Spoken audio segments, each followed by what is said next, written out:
It is no secret that Asian brands are really out here doing the most at the moment, offering buyers amazing value for money, really good looking products, and quite luxurious products too.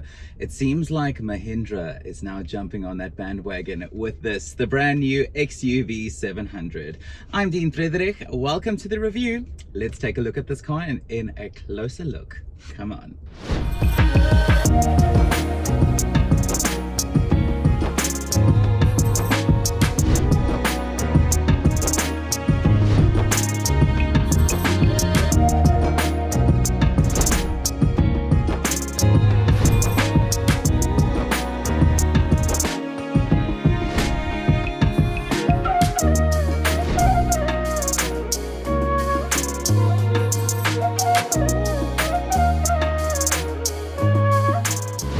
So this was launched in South Africa just a couple of months ago. This was launched in November 2022.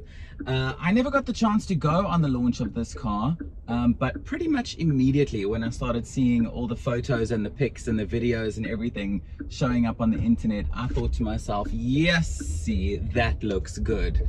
I mean, this is just a massive, massive, massive step up from some of Mahindra's previous products. From the outside look to the interior look, it is a huge improvement. I must say, there isn't really much about the exterior look of this car that I do not like. I think overall, it is a very good looking family SUV. It's got really nice, interesting design lines. It comes in a range of very nice, classy colors. Although I must say that the C-shaped LED daytime running lights up in the front, it's giving Renault. But apparently that is not entirely incorrect, because I did not know this. I actually was not that long ago years old when I found out that Mahindra has a working relationship with Renault. So that would explain why one or two design elements are French influenced. But overall, I think that from the outside, this is a very good looking family SUV.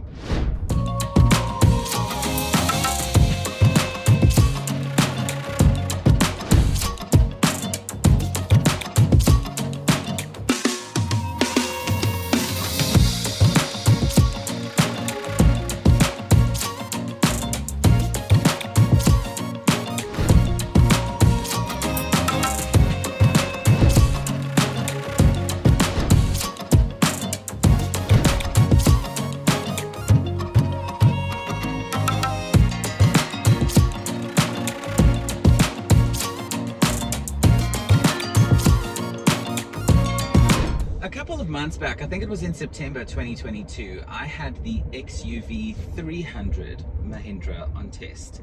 And while I was very pleasantly surprised by how nicely it drove and how very economical it was, I was let down by the interior. The interior felt very dated. It felt just very like, but this, oh my goodness. The interior of this is just, it's stunning. There's no other way for me to describe this. It is really, really beautiful and a massive step up from previous interiors. I never drove the XUV500, this car's predecessor, but from the XUV300 climbing into this, it is worlds apart. Everything is put together really, really nicely. There are one or two spots here or there where you can feel some scratchy plastics and that sort of thing, like here on the door, for example, but it's not that bad. It's not that hectic. Most of the interior finishes are finished off in a very, very nice looking and nice feeling quality material. And I do also have to make a bit of a disclaimer that I never thought that I would ever see the day where I would say that I was a fan of a white interior. But here we are. This feels so light and airy, and like I feel like I'm driving a holiday house. Like I really do. Like I feel like I'm driving a beach house sitting inside here, because with this huge panoramic roof and the sun coming in here on a nice warm hot day like today, it is very, very schmancy inside the XUV700.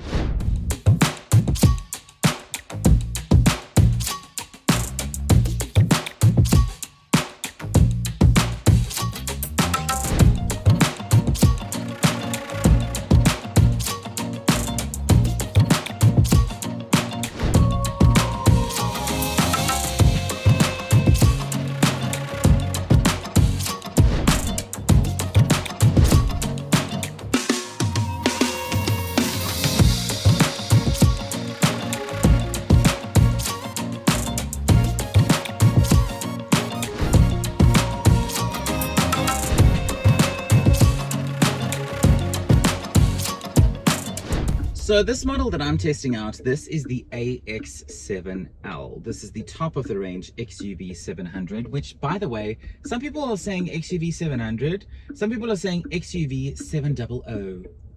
That's stupid. If that is how you pronounce it, cool. I'm saying XUV700. Are we gonna go? It's a green robot. There we go. Somebody's sitting on their phone. Anyways, so this is the top of the range XUV700, and this one is powered by a 4-cylinder 2-liter turbo petrol engine, which gives you 149 kilowatts of power, 380 newton meters of torque, and it is then fitted to this 6-speed automatic transmission. Hi, future Dean stopping in here. So I recorded my whole review and then realized right at the end that I forgot to tell you about this car's fuel consumption. So this engine in this XUV700, I was able to get around town a average figure of about 9.5 liters per 100 kilometers, which is not the worst considering the fact there are some pretty steep inclines where I live. And this car is not the lightest or the smallest, but doing some semi-open road driving down, you know, a pretty long stretch of highway, I was able to get the fuel consumption all the way down to 8 liters per 100 kilometers. So if you drive properly, this car can actually be rather economical. Okay, that's me, done. Back to the video. I must say, I have no complaints about this engine. I think it is punchy enough. You can pick up speed nicely, you can overtake, you can cruise easily on the highway. And I think that with a family SUV, those are the kinds of things that you want, you know, because when you go on your family holidays or whatnot, you want to be able to cruise comfortably on the open road. Happy to report you can do that with this car. One thing I will say though about the transmission is that I think that this engine could have benefited from an extra gear, just because it's possible. It can be done these days, you know. We see it in so many other brands and so many other models. You can do a 7-speed, you can do an 8-speed, you can do all of that. So to see that it was not included here is a bit of like a, huh? You know, but not the end of the world. It still drives pretty nicely. The gear changes are okay. It's not the end of the world at all. So engine is good, transmission is, we'll call it acceptable.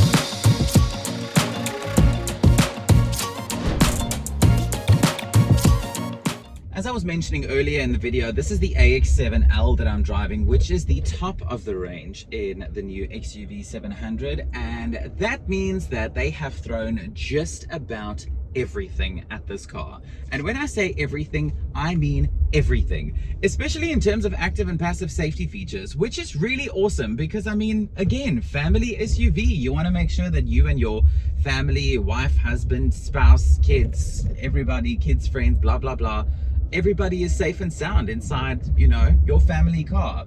And you definitely will be inside the XUV700, because I was going through the safety features list of this car, right? There is a very extensive list of active and passive safety features as standard on here. I mean, if I went through all of them, I would just I'd sound like a robot. If I'm not mistaken, and I do believe that I am right, the only safety feature which I could not find on this car is lane keep assist.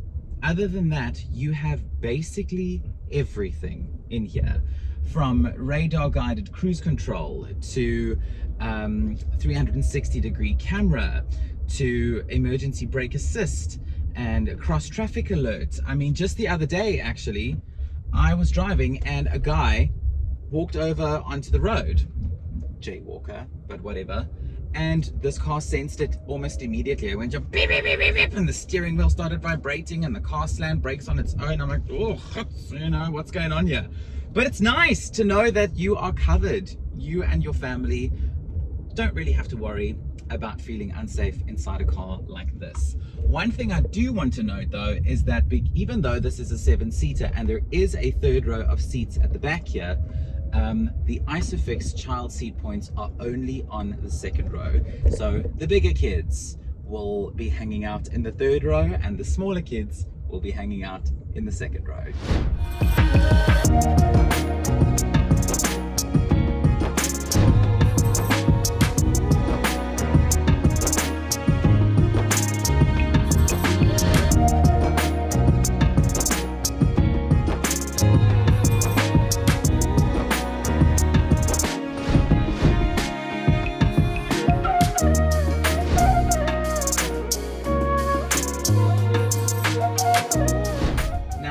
Every review that I do for you, I give you the good and I give you the bad. And as much as I am thoroughly enjoying driving the XUV700, even though this is a family SUV and I don't got no kids, I can still enjoy it, it doesn't matter.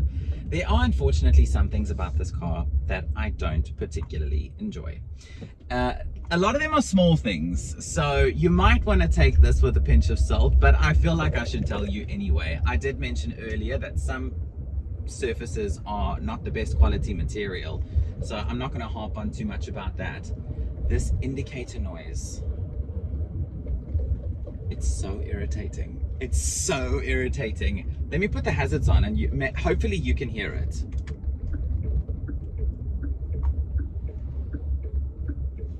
Bling, bling, bling, bling, bling, bling, bling, bling, bling. It's so irritating. I mean, say for example, you standing at a traffic light, right? You standing at a robot, and that bling, bling, bling, bling, bling, bling, bling. I want to lose my marbles. I can't stand it. I hate it. I hate it. I hate it so much. It works on my nerves. Another thing about this car that is also quite strange, this infotainment system, so it's an Adreno X operating system, and I went into bling, bling, bling, bling, bling, bling, bling, bling, bling, bling, bling. I want to have a fit. Anyways, so the operating system in here is Adreno X, and I went onto the internet, did a bit of sleuthing, and to my understanding, this is a Google-based system. And so, because of that, the new XUV700 only offers you Android Auto. No Google CarPlay. Bling, bling, bling, bling, bling, bling, bling, bling. I'm going to throw a fit. These indicators work on my nerves. So that's something else that I think is a little bit of a to note about.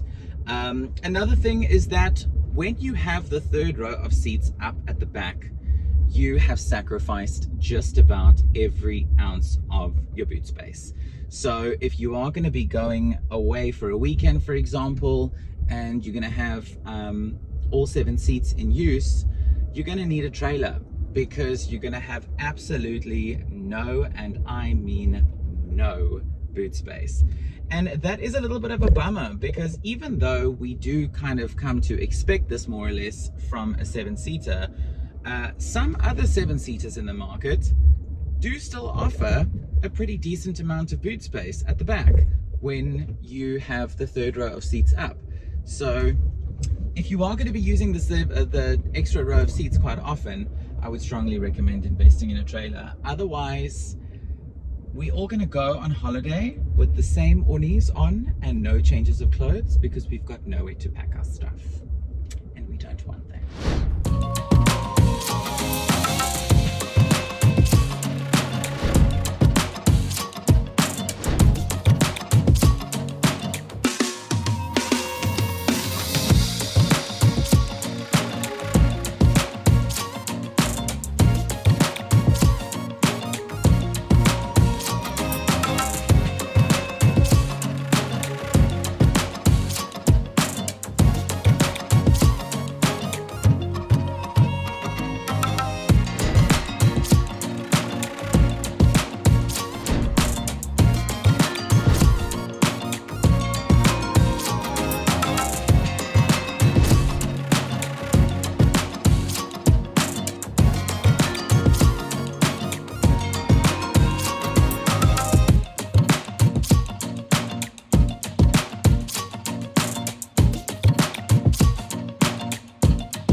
So if you haven't found out about it on the internet already, I'm sure you're probably wondering just how much a new XUV100 is going to cost you. So at the time of filming this video in March 2023, the XUV700 range starts at a base price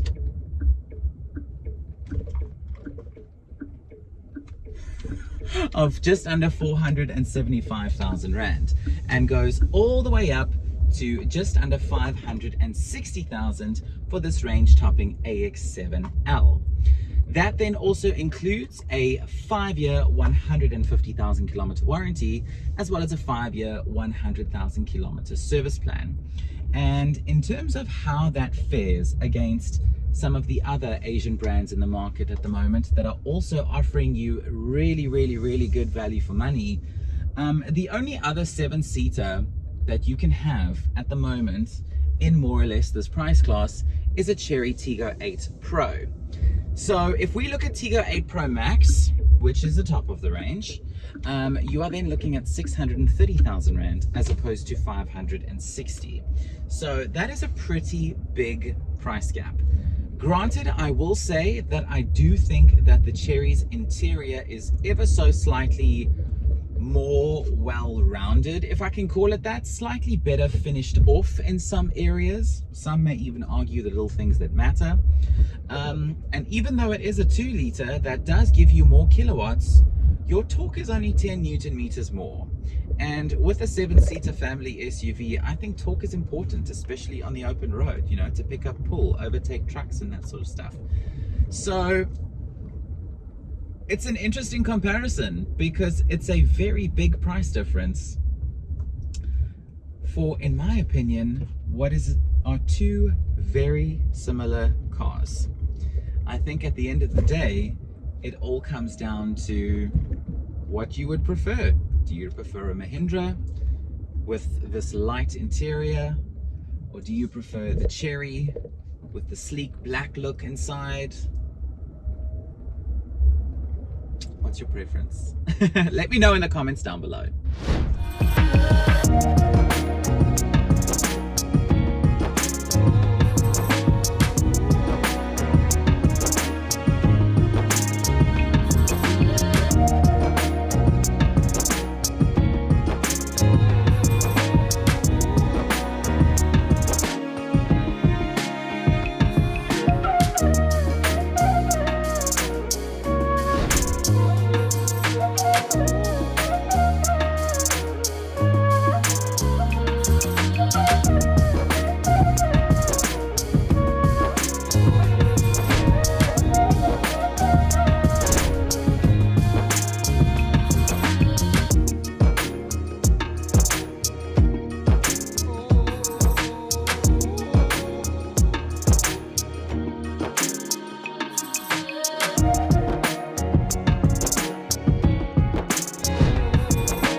Well, I hope I have answered any questions you may have had about the new Mahindra XUV700. If there is something that I have not answered in this video, please leave a comment down below and I will gladly get back to you. Please also don't forget to smash that like button, like this video. It really helps out my channel a lot more than you think. And consider subscribing if you haven't already, so that I can see you in my next video and maybe I can help you along with your car buying journey. My name is Dean Friederich. Thank you so much for coming to hang out with me and the XUV700 today. I am off to enjoy the rest of my afternoon and these very annoying indicators, and I will see you soon in my next video. Let's have one more moment for the indicators. Yeah, I'm gonna switch them on now. So annoying. I'll see you in the next video. Bye.